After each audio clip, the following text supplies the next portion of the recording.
The U.S. would not seek the death penalty if the suspect is convicted, but the White House acknowledges it shares responsibility for the wider drug problem. I reiterated that the United States accepts our shared responsibility for the drug violence.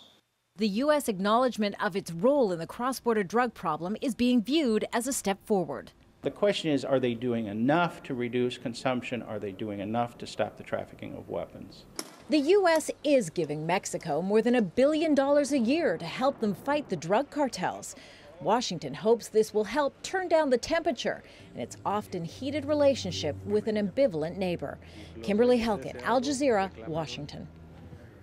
Well, it's time for a short break now. When we come back, we'll have all the sport, including Côte d'Ivoire and Manchester City defender Kolo Touré is facing a 2-year ban after failing a drugs test. More on that. Stay with us.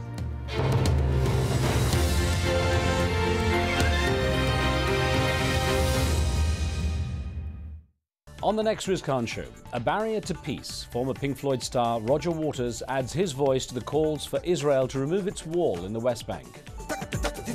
Riz Khan at this time on Al Jazeera. Leaders are remembered, be they loved or feared. Alone they are inscribed on the pages of history. But what of the men and women whose hands build their monuments and whose blood stains their battlefields? The people who, against all odds, wield the power to reshape history. People in power at this time on Al Jazeera.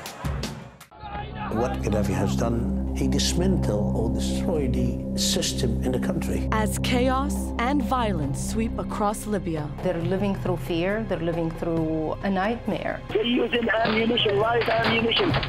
Al Jazeera hears from those who have lived in fear of Gaddafi's regime. We don't want him to leave.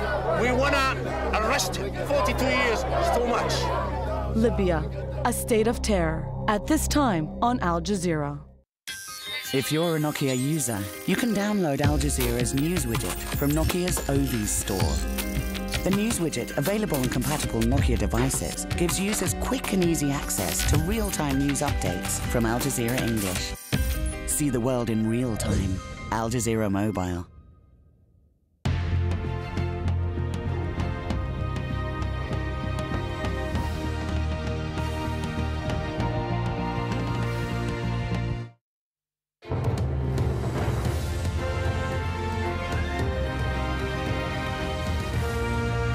Welcome back. Let's catch up on all the sport now. Here's Sana. Thank you very much, Darren. Well, we'll start with news that Manchester City defender Kolo Touré could face a 2-year ban from the game after failing a drugs test. A statement on the City website says the Côte d'Ivoire international has been suspended after testing positive for a specified substance. 29-year-old arrived at Eastlands from Arsenal for $22 million 2 years ago. Touré was club captain last season before Carlos Tevez took over the captain's armband at the beginning of the season. Meanwhile, on the pitch, a hat-trick from Cristiano Ronaldo inspired Real Madrid to a 7-0 win over Malaga. French striker Karim Benzema got the scoring underway with the first of his 2 goals in the 27th minute, followed by goals from Angel Di Maria and Marcelo before the break to make it 3-0. Ronaldo then got in on the act. The Portuguese striker scored the treble to round out the night and to take him level with Barcelona's Lionel Messi at the top of the scoring charts with 27. To the latest from the Cricket World Cup now, and co-host Bangladesh have been bowled out for just 58 against the West Indies in a crucial match in Group B. After choosing to bat first, the Bangladesh batsman collapsed to a 4th lowest total in World Cup history. Suleiman Ban took 4 for 18. The West Indies are 55 for 1 in reply. Meanwhile, New Zealand beat Zimbabwe by 10 wickets in Group A, set a target of 163. New Zealand knocked off the runs without loss.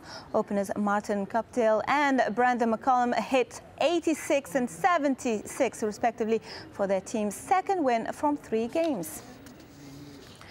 Thursday saw South Africa make it 2 wins from 2 after they crushed the Netherlands in Group B.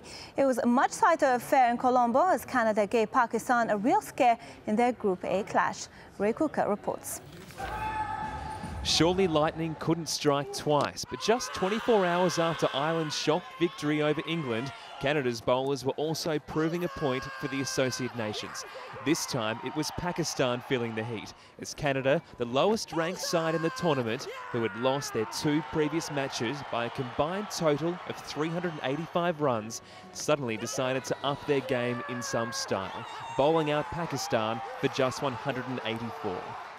Canada's batsmen looked like pulling off a dramatic win when Jimmy Hansra brought up 100 with a 6. They needed just 81 runs off 106 balls, with 7 wickets in hand. But a captain's performance from Shahid Afridi, who took 5 wickets, ended the fairy tale, and Canada were eventually bowled out for 138. 46 runs short, a final score that, as Pakistan's relief showed, didn't really tell the whole story.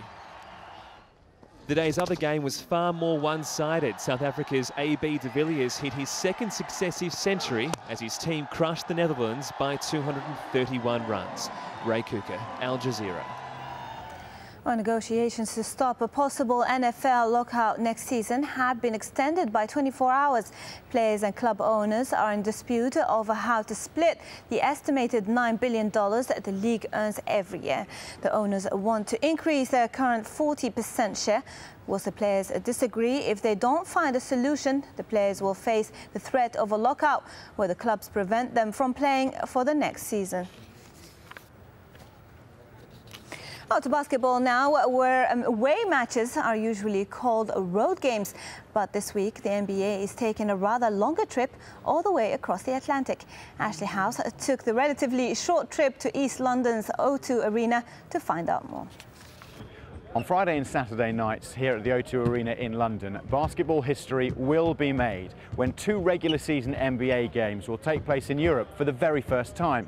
The New Jersey Nets and the Toronto Raptors are both struggling towards the bottom of the Eastern Conference with no real hopes of playoff places. But they've made the journey across the Atlantic as part of the NBA's drive to become a truly international league. The Nets have played in England before, beating the Miami Heat at the O2 in the 2008 pre-season. That was one of 4 sold-out NBA Europe live games in London over the past few seasons, the start of NBA Commissioner David Stern's dream of a European league within 10 years. The push to Europe has been controversial, but Toronto head coach Jay Triano is a fan of the idea. There's 82 games throughout the season, and I don't think anybody's going to remember at the end of the year Game 65. But they're going to remember the trip to London, England, and they're going to remember the hospitality that we were shown here and the fact that they got to perform in front of a different set of eyes that they would probably never get to perform in front of live. So I think it's all positive for our players. Not everyone's so sure, though. And the Nets' deadline deal, 2-time All-Star point guard Darren Williams can certainly see the difficulties. There's been talk about having, a franchise or a separate league over here, or a division over here. I just don't know how it would work. It would be tough, I think, to play, consistent games over here and for teams to come over and play games over there. But in the midst of that ongoing discussion, the NBA Global Community Outreach Initiative, NBA Cares, was also on show. Since October 2005,